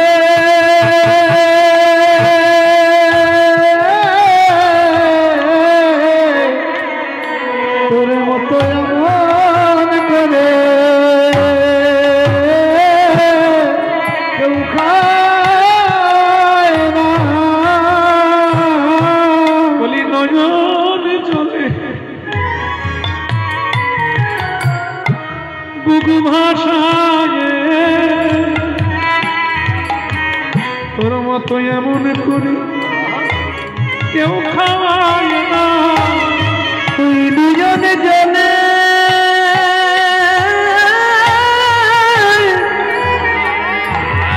নয়ন জলে বুক ভাষায়,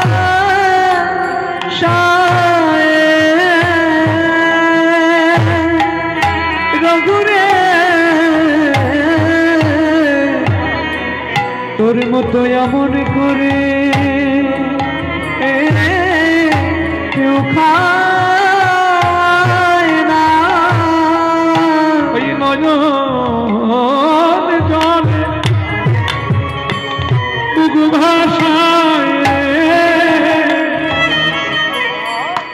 গোপীনাথের সেবা করো। ওই নয়ন জলে বুক ভাষায়, হে গোপীনাথ, ওই নয়ন জলে বুক ভাষায়, হে গোপীনাথ তুমি, ওই নয়ন জলে বুক ভাষায়, হে গোপীনাথ তুমি।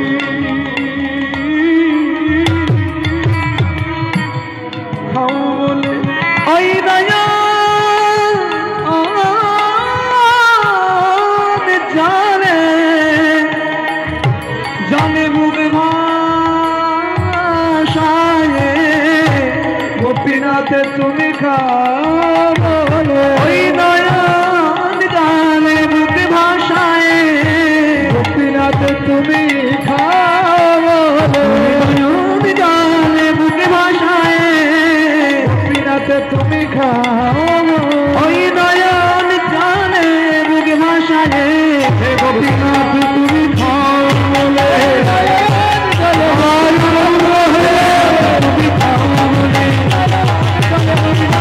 গোপীনাথ তুমি খাও বলে,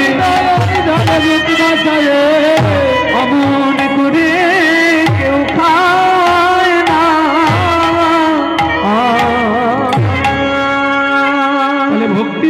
কৃষ্ণ তার সর্বশাস্ত্রে কয়, ভক্তি না থাকিলে কৃষ্ণ দেখিলে কি হয়।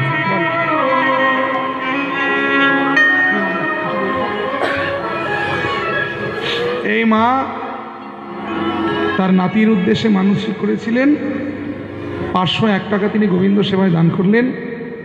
ঈশ্বরের কাছে প্রার্থনা করি আপনারাও করবেন, যেন এই ছেলেটি সুস্থ থাকে, ভালো থাকে এবং বড় হয়ে যেন কৃষ্ণ ভক্ত হতে পারে।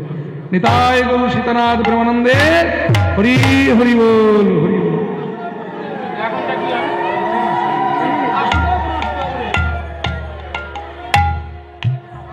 যাই হোক, ভক্তি ছাড়া ভগবানকে পাওয়া যায় না। আস্তে আস্তে আস্তে, ভক্তি ছাড়া ভগবানকে পাওয়া যায় না। ভক্তি যার কৃষ্ণ তার সর্বশাস্ত্রে কয়, ভক্তি না থাকিলে কৃষ্ণ দেখিলে কি হয়। কুলে গোবিন্দ মেলে না যদি আকুল হয়ে থাকে না। বৃন্দাবনের পশুগণ তারা সকলেই ছুটে এসেছে গোবিন্দের ডাক লক্ষ্য করে, গোবিন্দের শ্রীচরণে এসেছেন তারা। আর এদিকে কি হলো দেখুন,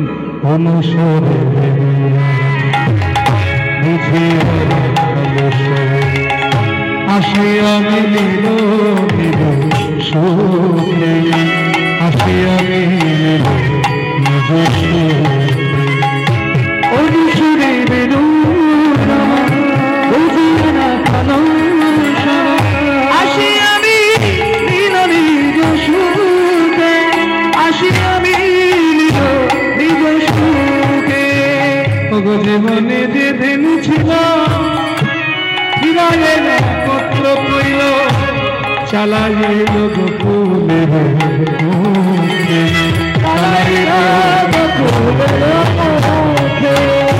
এই দেখুন অনুসরে বেনুরূপ বুঝিয়া রাখালো। ও মায়েরা, যারা যে কর্ম করে দেখবেন তারা তাদের মনের ভাষাটা বোঝে, ঠিক না? যেমন সাধু দেখবেন সাধুর মনের ভাষা বোঝে, চোর চোরের মনের ভাষা বোঝে। সে কেমন হয়েছে দেখুন, এক সোনার দোকানে মালিক সহ 3 জন কর্মচারী, 4 জনেই হলো চোর। সেই দোকানে কিছু খরিদ্দার গেছে জিনিসপত্র কিনতে। প্রথম কর্মচারী খরিদ্দারগুলোকে দেখেই উনি কপালে হাত ঠেকিয়ে বললেন, কেশব কেশব। খরিদ্দারা ভাবলো, বাবা ভগবানের নাম করছে, কর্মচারীর এত ভক্তি, বাহ, কেশব তো ভগবানের নাম। তা কর্মচারীর যদি এত ভক্তি হয় তাহলে না জানি দোকানদারের কত ভক্তি। অতএব এই দোকান থেকে সোনাদানা কিনতে হয়। এই বলে তারা হুড় করে যখন দোকানে ঢুকছে, দ্বিতীয় কর্মচারী সঙ্গে সঙ্গে প্রথম কর্মচারীর মুখের দিকে তাকিয়ে কপালে হাত ঠেকিয়ে বললেন, গোপাল গোপাল। খরিদ্দারা তো আরো অবাক, ভগবান সবাই দেখি ভগবানের নাম করছে। সঙ্গে সঙ্গে তৃতীয় কর্মচারী এবার মালিকের দিকে তাকিয়ে বলল, হরি হরি। মালিক বললেন, হর হর। এখন ওরা কিন্তু ভাবলো যে ওরা ঠাকুর দেবতার নাম করছে, আসলে কিন্তু তা নয়, ওরা ওদের মনের সাংকেতিক ভাষা বলছে। প্রথম জনা ওই যে খরিদ্দারগুলোকে দেখে কপালে হাত থেকে বলেছিলেন, কেশব, মানে এরা কারা? দ্বিতীয় জন বললেন, আমরা 4 জন পাকা চোর এখানে বসে রয়েছি, তা দেখেও যখন এখনো কিছু বুঝতে পারিনি, হুড় হুড় করে আমাদের দোকানে ঢুকছে, তারা ওরা হলো গোপাল, মানে গরুর পাল। তৃতীয় জন মালিকের দিকে তাকিয়ে বললেন, ওরা যদি গরুর পাল হয় তাহলে দেরি করি কেন, হরি মানে হরণ করি। মালিক বললে, হর মানে হরণ করো।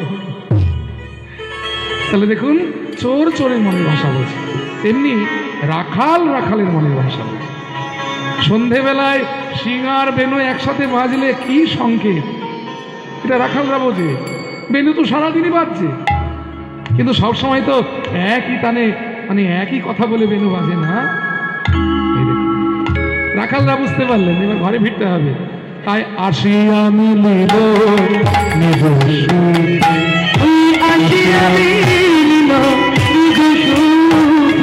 বলি জীবনে যে ধেনু ছিল তাদের ভিলাইল পত্র কইল, এবার চালাইল গোকুলের মুখে, তারা চালাইল গোকুলের মুখে। শ্বেত কান্তি আগে ধাই দাদা বলরাম, ওই শ্বেত কান্তি হনুমান আগে ধাই দাদা বলরাম।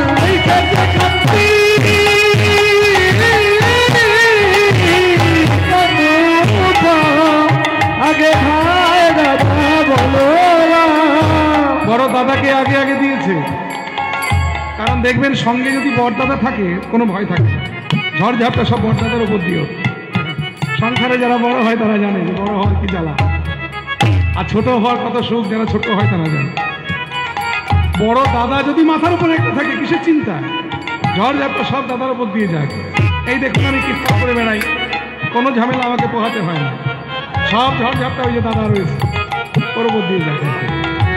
আমার শুধু কীর্তন গাওয়ার দরকার, গাই যা ঝুট ঝামেলা সব উপহার করি যায়নি তাকে। তাহলে সঙ্গে দাদা থাকলে কোনো চিন্তা নেই। তেমনি সেতে কান্তি অনুপম আগে ভাই দাদা বলরা, সেইতে কান্তি অনুমান আগে ভাই দাদা বলো না। বলি আরে শিশু চলে বাহির বনে গো, আরে শিশু চলে বাবে আরে সেদাম সুদাম পাছে এবার ভালো শোভা করিয়াছে। ওই দাম সুদাম পাতে ভালো শোভা করিয়াছে। বলি তাহার মাঝে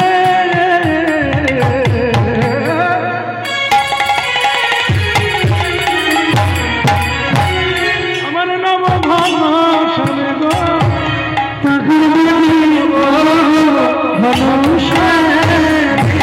ঘনবাদী সিংহামেনু গগনে গকুর রেণু পথ চলি করি কত রঙ্গ, যতে রাখাল সব দিয়া আবার আবার বলরাম দশ চলু সঙ্গ। বলরাম দশ চলু সঙ্গ। এই রাধারানীর সঙ্গে দেখা হয়ে গেছে, অট্টালিকার উপরে রাধারানী বসে আছে, নয়নে নয়নে দেখা হয়েছে।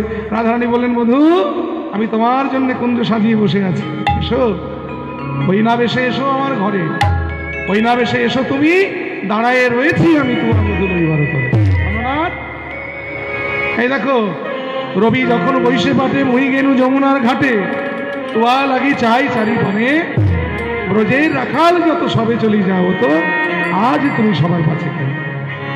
চঞ্চল ধবনে কত না হেছে তোমার চাঁদে মুখ গেছে শুকাই, তোমার চাঁদে মুখ গেছে শুকাইয়া, আমার মন্দিরে যাইয়া পুরপুরো তার বুলু খাইয়া আলিশ করো তহে গিয়া গো, আলিশ করো তারে গিয়া। আমার মন্দির মাঝে বিচিত্র পালক হয়ে আছে, আশেপাশে রসের বালিশ, তাহাতে শুতিবে তুমি চরণ সেবিব আমি, দূরে যাবে মনের আলিশ।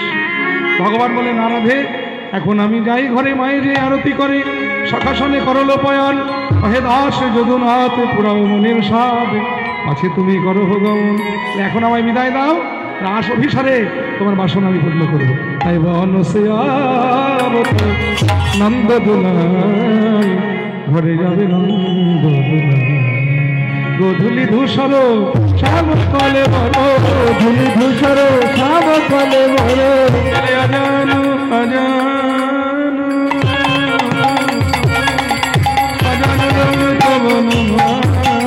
অজানু লম্বিত বন, ঘন ঘন সিংহ শোনাইতে ব্রজবাসী গণ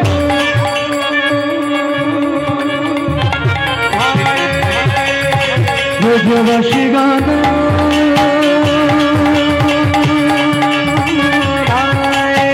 ব্রজবাসী গান ধায় ধায়, মঙ্গল ধারি পিতু করে ওই মঙ্গল ধারি দুটো করে বলু গণ, মন্দির দ্বারে ওই মন্দির দাঁড়াতে দাঁড়া গণ সব দেখে পড়ব, ও গণ সব দেখে পড়বে শুনো, ও গণ সব দেখে পড়বে চলো, মন্দিরে চলো নন্দ,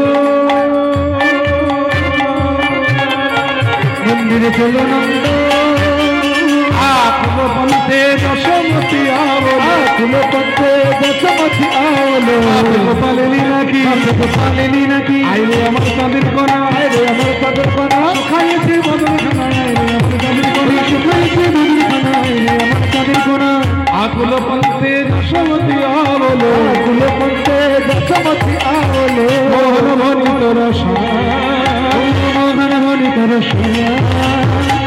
করে নন্দরানী করে নন্দরানী করে নন্দরানী করে নন্দরানী পরমুখ হেরে আরতি করে নন্দরানী পরমুখ হেরে আরতি করে নন্দরানী আরতি করে নন্দরানী আবতন মনে হৃদয় কালো সব হেরি রে কালো সব হেরি রে কালো হেরি রে কালো সব হেরি ফলবিত প্রদীপ ফলবিত প্রদীপ পুষ্পরচিত আমরা ফলবিত প্রদীপ পুষ্পরচিত থারি রে সুন্দরী সুন্দরী গণ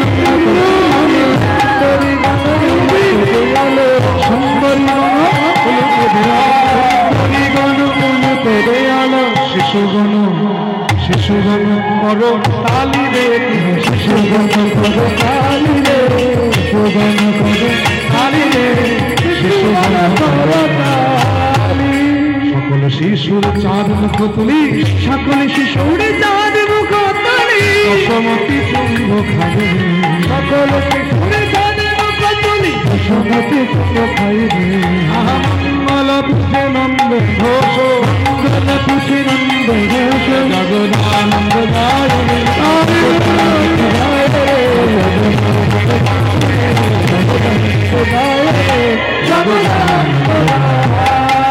জানি তাই আমাদের মলয়দা আমাকে একটা গান গাইতে অনুরোধ করেছিল, কিন্তু এখন দল এসে দাঁড়িয়ে রয়েছে।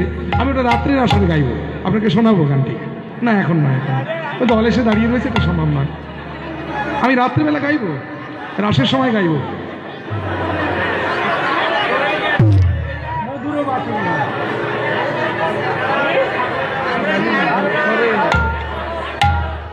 একটা নজরুলের গান, এমন কিছু ব্যাপার নয়, রাত্রিবেলায় শোনাবো এখন।